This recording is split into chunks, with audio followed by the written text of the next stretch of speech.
បងមានព័ត៌មានល្អសម្រាប់អូនទេសម្រាប់សិនហ្នឹង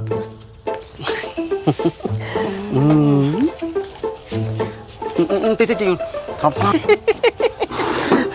ណែអូអាឡូកូនប៉ាក៏មានដំណឹងល្អសម្រាប់កូនដែរណាណែអូនដឹងទេយើងត្រូវតាមលក្ខខណ្ឌផងគេហើយអូនេះគឺជាដំណឹងដ៏អស្ចារ្យមែនអរគុណបានសមត្ថហើយណែអូនមើលណានេះគឺជាព័ត៌មានអំពីការឧបត្ថម្ភសាច់ប្រាក់ពេលនៅក្នុងនេះប្រៃប្រពន្ធគេមួយគូនេះពិតជាផ្អែមល្ហែមនឹងគ្នាមែនពូណាជម្រាបសួរហើយនាងពោះធំប៉ុណ្ណឹងហើយនៅតែសប្បាយចិត្តទៀតបាទហាត់ពូប្រពន្ធខ្ញុំចិត្តសម្រាប់កូនហើយពួកយើងក៏ទើបតែទទួលបានដំណឹងថាយើងមានសិទ្ធិទទួលបានជំនួយ760000រៀល760000រៀលតើបានមកពីណាក្មួយបាទពូគឺយើងទទួលបានពីកម្មវិធីឧបត្ថម្ភសាច់ប្រាក់របស់រដ្ឋាភិបាលសម្រាប់ស្ត្រីដែលមានផ្ទៃពោះឬអាណាព្យាបាលដែលមានកូនក្រោមអាយុ2ឆ្នាំ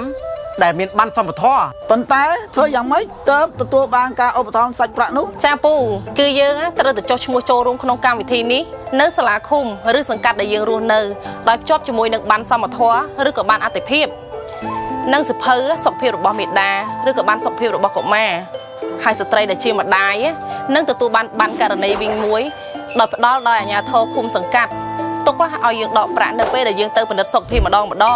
តាមការបរិច្ឆេទដែលបានកំណត់ពីគ្រូពេទ្យនៅមណ្ឌលសុខភាពនិងមន្ទីរពេទ្យរដ្ឋតើការឧបត្ថម្ភនេះមានប្រមាណដំណាក់កាលយ៉ាពូដូចចង់ដឹងដល់ហើយនេះចាពូ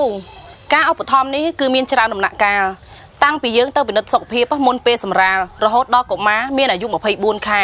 នេះពូក្នុងនេះគេបានបញ្ជាក់ច្បាស់លាស់ណាស្ត្រីមានផ្ទៃពោះនឹងទទួលបានការឧបត្ថម្ភថវិកាពេលទៅពិនិត្យផ្ទៃពោះមុនសម្រាលចំនួន4ដងហើយម្ដងចំនួន40000រៀលពេលសម្រាលកូនគាត់នឹងទទួលបាន200,000រៀលបន្ទាប់ពីការសម្រាលរួចរហូតដល់ទារកមានអាយុ24ខែម្ដាយនិងទារកត្រូវទៅពិនិត្យសុខភាពចំនួន10ដងទៀតហើយម្ដងទទួលបានប្រាក់ឧបត្ថម្ភ40000រៀលអរគុណច្រើនហើយខ្ញុំក៏ត្រឡប់ទៅផ្ទះដើម្បីជួបប្រពន្ធខ្ញុំសិនខ្ញុំត្រូវជូនគាត់ទៅចុះឈ្មោះក្នុងកម្មវិធីដើម្បីទទួលបានការឧបត្ថម្ភសាច់ប្រាក់ដល់ស្ត្រីមានផ្ទៃពោះជាព័ត៌មានល្អមែនយ៉ាពូកុំប្រាប់ណាថាពូមានកូនមួយទៀតណាហ្នឹងហើយពិតជាអស្ចារ្យមែនអរគុណហើយសម្រាប់ព័ត៌មានមួយនេះ